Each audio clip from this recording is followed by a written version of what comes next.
नमस्कार मित्रों।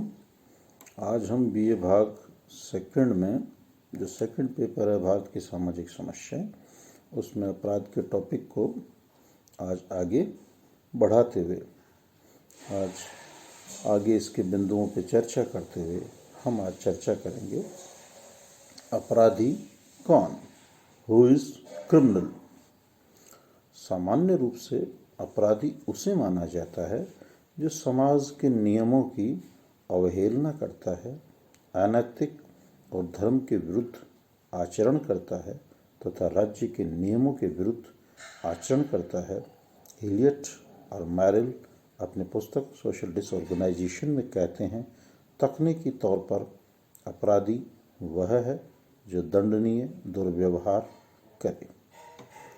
टाफ्ट भी ऐसे व्यक्ति को अपराधी मानते हैं जिसने कानून निषिद्ध व्यवहार किया है। कुछ लोगों की मान्यता है कि अपराधी मानसिक रूप से अयोग्य, भावात्मक रूप से अव्यवस्थित व्यक्ति है, परिस्थितियों के साथ उसका सामंजस्य नहीं हुआ है तथा उसमें सांस्कृतिक तथा नैतिक शिक्षा का अभाव है। कानूनी रूप से हम उसी व्यक्ति को अपराधी कहते हैं जिसको न्यायालय ने दोषी ठहराया है और दंड की आज्ञा दी है। सामाजिक दृष्टि से हर कानून के उल्लंघनकर्ता को अपराधी नहीं माना जाता।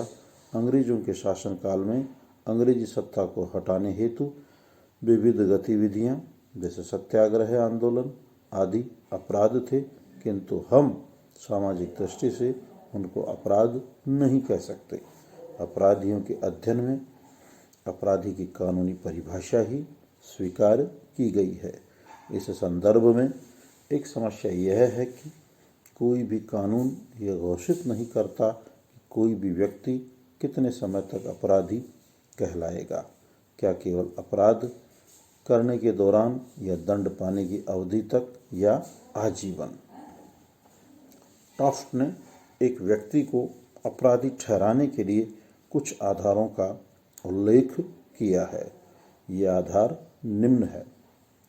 नंबर 1 है उपयुक्त आयु। किसी भी व्यक्ति को अपराधी घोषित करने से पूर्व उसकी आयु का भी ध्यान रखा जाता है। इंग्लैंड के कानून के अनुसार यह आयु 7 वर्ष है।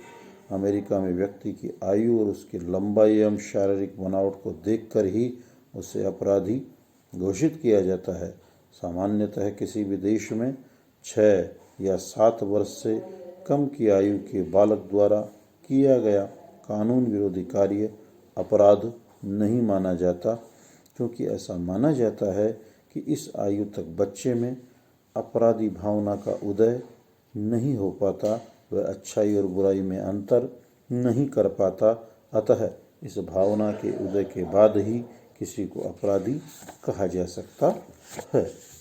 दूसरा आधार है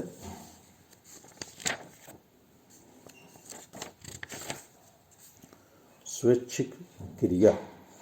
किसी भी व्यक्ति को अपराधी उसी समय माना जाएगा जब उसने अपनी इच्छा से कानून विरोधी कार्य किया हो, न कि किसी के दबाव के कारण। एक व्यक्ति रात्रि को ताला बनाने वाले को घर से उठा ले जाता है और उसे किसी के यहाँ तिजोरी खोलने को कहता है और ऐसा न करने पर उसे जान से मारने की धमकी देता है। ऐसी स्थिति में वह यदि तिजोरी का ताला खोलता है तो उसका यह कार्य अपराध नहीं कहलाएगा, क्योंकि यहाँ उसे अपराध के लिए बाध्य किया गया है, किंतु दबाव का निश्चय भी न्यायालय ही करता है। तीसरी और महत्वपूर्ण बात है अपराध का इरादा।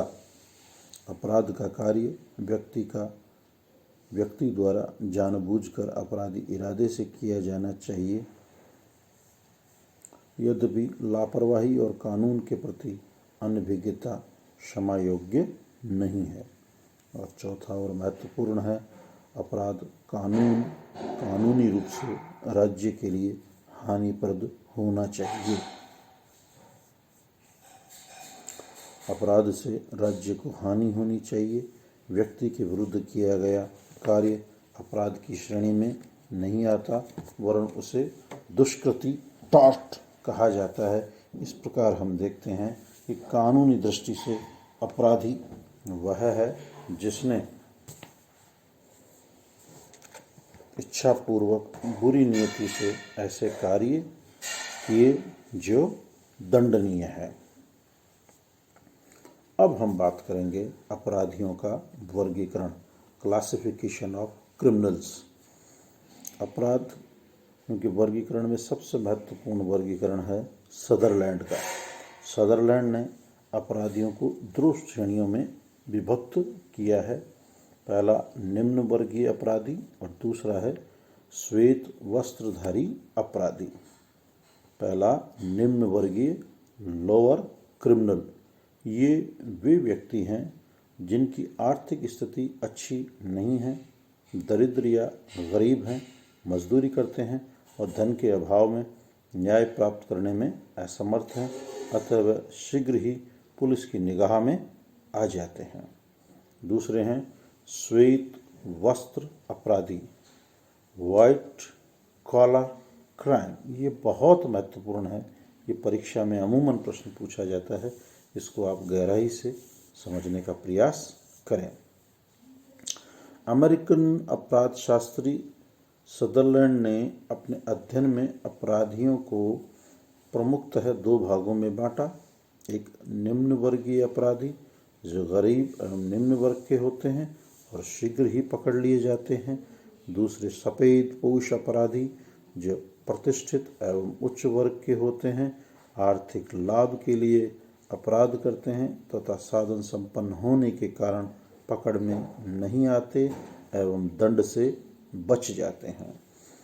श्वेत वस्त्र अपराध की परिभाषा करते हुए सदरलैंड लिखते हैं, श्वेत वस्त्र अपराध प्रतिष्ठित एवं उच्च सामाजिक परिस्थिति धारण करने वाले व्यक्तियों द्वारा उनके व्यवसाय के दौरान किए जाते हैं। सदरलैंड ने इस परिभाषा के आधार पर दो तथ्यों को स्पष्ट किया है। पहला, श्वेत वस्त्र अपराधी समाज में प्रतिष्ठित व्यक्ति होता है और दूसरा, ये व्यक्ति अपने व्यवसाय के दौरान आपराधिक कार्य करते हैं, जैसे डॉक्टर भ्रूण की जांच में सहायता करे या कोई प्राध्यापक पैसे लेकर के प्रश्न पत्र बताए या परीक्षा में कोई मदद करे अनावश्यक, तो ये श्वेत वस्त्र अपराध कहलाता है। हाँ, अब कल हम बात करेंगे कि सदरलैंड ने श्वेत वस्त्र अपराध की क्या क्या विशेषताएं बताई है और अन्य विद्वानों ने अपराधियों के और क्या क्या वर्गीकरण किए हैं। नमस्कार, धन्यवाद।